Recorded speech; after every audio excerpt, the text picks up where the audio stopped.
Good morning, New Life, and Happy New Year.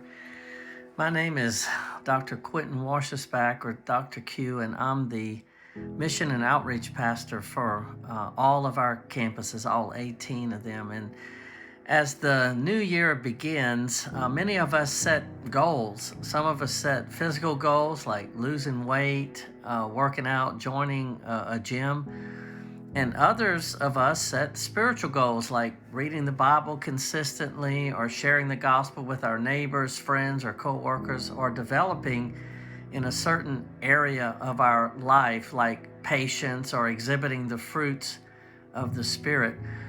So today, I want to discuss with you the vision God has for your life in the area of serving others in local outreach and in missions. And I do know that statistics show if we write out our goals, we are way more likely to complete them. In fact, one study that I read recently indicated that people who write out their goals are 1.2 to 1.4 times more likely to accomplish them. So my first challenge for you is to write out your goals in the area of serving others, local outreach, and in mission. So that's what I'm going to challenge you with today.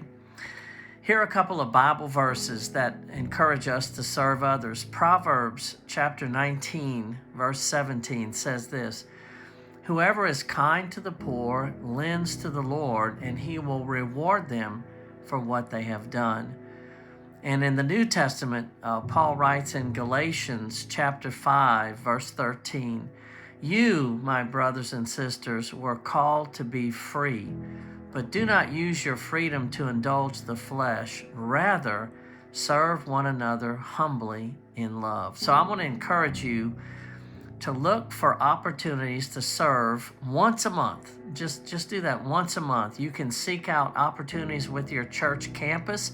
Many of our church campuses have Serve Saturdays, so you can find out who leads those and get involved. Another way to serve is to look for opportunities with local agencies like a homeless shelter or a food bank or a warming station. I personally attend the Conway campus, and we have opportunities with the Ministry Center.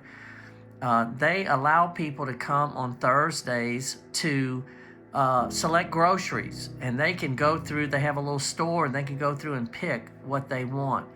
Another opportunity we have here in Conway is called the Soul Food Cafe, and they do their ministry on Tuesday. So families come and they can get food, they can get toiletries, they can get clothes on Tuesday, and so they need volunteers. And then a third opportunity we have in Conway is a woman's shelter, and they're always needing yard work, repair work, painting, and so you can go, to a local shelter that you have and volunteer.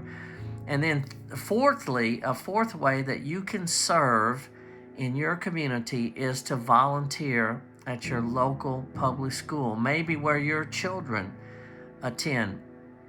We did this when our kids were in school. You can just go to talk to the principal or the counselor or the teacher and just say, "Hey, we want to serve. I have a group of 5 people or 10 people or 20 people, and we want to serve," and then let them give you some opportunities. They would more than welcome your opportunities. So these are just some ideas that I'm sharing with you that you can do to serve people locally.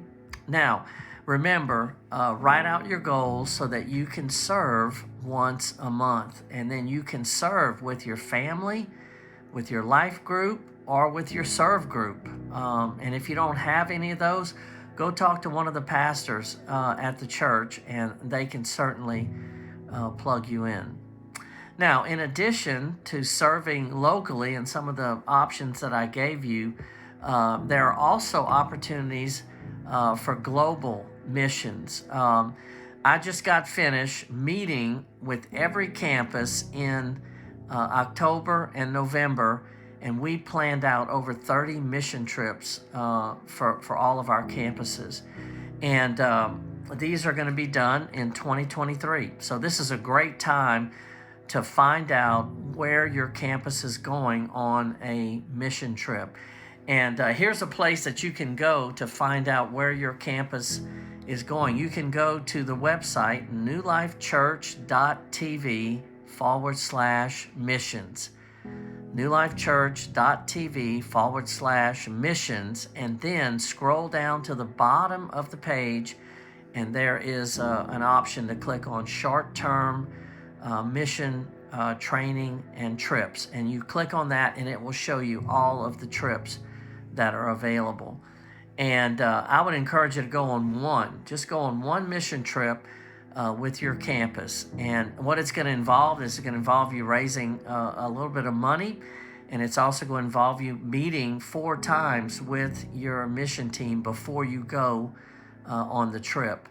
And it'll change your life. In 2022, I went to Cuba, Costa Rica, El Salvador, Guatemala, Egypt, and New York City on mission trips. So I just want to encourage you, look for one opportunity to go on a global mission trip. Now, another aspect of missions is developing friendships with international students at local universities. And I know many of our campuses have a local university that's close to their location. Now, there are over 1 million international students at universities across the United States, and less than 15% ever get into an American home. Now, last fall, my wife and I attended the International Friendship Outreach, or IFO, at the University of Central Arkansas, which is in Conway. And there were over 80 students that attended. It was on Tuesday nights, and it met for 6 weeks. It was Conversation Club. So we'd go there, we'd have a meal, and then we'd sit down at tables, and we'd just talk. And there was a conversation sheet to help us. And then after those 6 weeks, we then invited some students to come to our house. We had about 20 students, and some were from Japan, some were from France, some were from the Netherlands, some were from Taiwan. And we just did a really simple Bible study. We fed them on Wednesday nights. So we met with them for 6 weeks with the International Friendship Outreach, and then they met 6 weeks at my home. And then we invited them to come to Thanksgiving. We had Thanksgiving dinner, and we had about 8 to 10 international students that came to our house. And then we also did some Christmas activities with them. So you can serve others by befriending an international student or an international family that may have moved into your community. So these are some of the ways that you can serve locally and globally. So to review, God wants you involved in serving others, and a simple goal is to serve once a month with your life group, serve team, or family at your local campus. And you can also serve at local nonprofits or public schools. And you can also serve globally by befriending international students or people in your community who are internationals. And you can go on a mission trip with your campus. Now remember, again, I'm just recapping here, to write out your goals, and you will be more likely to accomplish them and to grow in your walk with God, and to develop a spiritual barometer to reach other people the way Jesus did. Happy New Year, New Life Church, and I would love to hear how you served locally and globally.